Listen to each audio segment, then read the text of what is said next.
הסדר הזה, זה קודם כל הפינה הזאת, הפינת קפה. זה היה חיבור. זה שבור, כל הכיור. כיור שבור, נכון.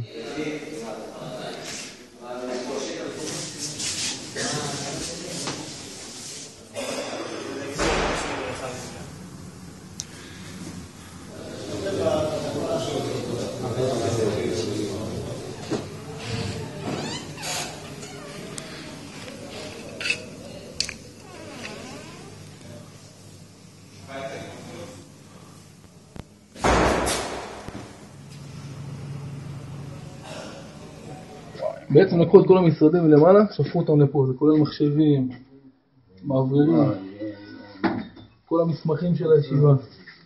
אתם רואים מחשב שם זרוק? הנה, פה הדלתות גם, הדלת הזאת שפירקו. רואה פה מחשב זרוק, אני לא יודע מה שבערמה פה, לא יודע מה המצב של זה, זה משרד שלם, כולל מחשבים, טלפונים, ארונות, תמונות, מתפסה.